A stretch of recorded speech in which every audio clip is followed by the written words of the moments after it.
Supreme കോടതിയെയും വെട്ടിച്ചുകൊണ്ട് കേന്ദ്രം അവരുടെ ഇച്ഛ നടത്തിയിരിക്കുന്നു. പുതിയതായി നിയമിതനായ മുഖ്യ തെരഞ്ഞെടുപ്പ് കമ്മീഷണർ ജ്ഞാനേഷ് കുമാർ ചുമതലയേറ്റ് ഒപ്പുവെച്ചിരിക്കുകയാണ്.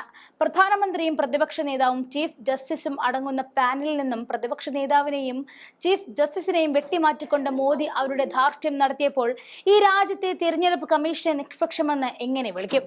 അതിന് മോദി കമ്മീഷൻ എന്ന് വിളിക്കുന്നതാകും എളുപ്പം. അർദ്ധരാത്രി മീറ്റിംഗ് കൂടി അമിത്ഷായും മോദിയും അങ്ങ് തീരുമാനിച്ചു ജ്ഞാനേഷ് കുമാർ മതിയെന്ന്. തിരഞ്ഞെടുപ്പ് കമ്മീഷൻ നിയമിക്കുന്നതിനുള്ള സെലക്ഷൻ കമ്മിറ്റി അംഗമായി നിയമിച്ചതിന് ശേഷം രാഹുൽ ഗാന്ധി കമ്മിറ്റിയിൽ ഒരു വിയോജനക്കുറിപ്പ് നൽകിയിരുന്നു. അതും തള്ളിക്കൊണ്ടവർ സ്വാർത്ഥ താല്പര്യത്തിന് കൊടിവീശിയതാണ് ഈ ഒപ്പുവെക്കൽ. പുതിയതായി നിയമപ്രകാരമുള്ള കമ്മിറ്റിയിൽ നിന്നും ചീഫ് ജസ്റ്റിസിനെ കമ്മീഷനിൽ ഉൾപ്പെടുത്തുന്നതിനെ വെട്ടിച്ചുരുക്കിയത് അവർക്ക് വേണ്ട സുപ്രീം കോടതി ഉത്തരവ് ലംഘിച്ച ഇന്ത്യൻ ചീഫ് ജസ്റ്റിസിനെ കമ്മിറ്റിയിൽ നിന്നും നീക്കം ചെയ്തുകൊണ്ട് നമ്മുടെ തെരഞ്ഞെടുപ്പ് പ്രക്രിയയുടെ സമഗ്രതയെക്കുറിച്ചുള്ള കോടിക്കണക്കിന് വോട്ടർമാരുടെ ആശങ്കകളാണ് മോദി സർക്കാർ വലുതാക്കിയത്. ചുമതലയേറ്റ ശേഷം രാഷ്ട്ര നിർമ്മാണത്തിലുള്ള ആദ്യപടി വോട്ട് ചെയ്യലാണെന്നും 18 വയസ്സ് പൂർത്തിയായ ഓരോ ഇന്ത്യൻ പൗരനും വോട്ട് നൽകണമെന്നും എല്ലായ്പ്പോഴും വോട്ട് ചെയ്യണമെന്നും സി കുമാർ സന്ദേശത്തിൽ പറഞ്ഞു. ഇന്ത്യൻ ഭരണഘടന അതിൽ പുറപ്പെടുവിച്ചിട്ടുള്ള തെരഞ്ഞെടുപ്പ് നിയമങ്ങൾ, ചട്ടങ്ങൾ, നിർദ്ദേശങ്ങൾ എന്നിവ പ്രകാരം തിരഞ്ഞെടുപ്പ് കമ്മീഷൻ വോട്ടർമാർക്കൊപ്പം ഉണ്ടായിരുന്നു, ഇപ്പോഴും ഉണ്ടായിരിക്കുമെന്നും അദ്ദേഹം കൂട്ടിച്ചേർത്തു. ഇന്ത്യൻ തെരഞ്ഞെടുപ്പ് കമ്മീഷൻ പ്രധാനമന്ത്രി നരേന്ദ്രമോദിയുടെ നേതൃത്വത്തിലുള്ള പാനൽ കുമാറിന്റെ പേര് ശുപാർശ ചെയ്തു.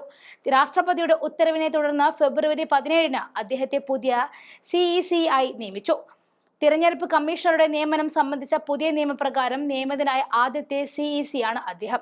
രാജീവ് കുമാറിന് പകരക്കാരനായി അദ്ദേഹം നിയമിതനുമായി. രാജീവ് കുമാറിന്റെ കാലത്ത് ജ്ഞാനേഷ് ഇതിനകം തന്നെ തെരഞ്ഞെടുപ്പ് കമ്മീഷണറായിരുന്നു. എന്നാൽ ജ്ഞാനേഷ് കുമാറിനെ മുഖ്യ തെരഞ്ഞെടുപ്പ് കമ്മീഷണറായി നിയമിച്ചതിനെ ചോദ്യം ചെയ്തുകൊണ്ടുള്ള ഹർജി സുപ്രീം കോടതി ഇന്ന് പരിഗണിക്കുമ്പോൾ എല്ലാ കണ്ണുകളും സുപ്രീം കോടതിയിലേക്ക് കണ്ണും നട്ടിരിക്കുന്ന സമയത്താണ് ഈ ചുമതലയേൽക്കൽ നടന്നിരിക്കുന്നത്. ചീഫ് ജസ്റ്റിസിനെ മാറ്റിയത് അംഗീകരിക്കാൻ കഴിയില്ല എന്ന് കോടതി പറഞ്ഞാൽ മോദിയും അമിത്ഷായും തലയിൽ മുണ്ടിട്ട് നടക്കേണ്ടി വരും. അങ്ങനെ നോക്കുമ്പോൾ ഒപ്പുവെച്ചവരും തലയിൽ മുണ്ടിട്ട് ഓടേണ്ടി വരും. അസോസിയേഷൻ ഫോർ ഡെമോക്രാറ്റിക് റിഫോം അഥവാ ADR എന്ന സംഘടനയാണ് ജ്ഞാനേഷ് കുമാറിന്റെ നിയമനത്തിനെതിരെ സുപ്രീം കോടതിയെ സമീപിച്ചത്.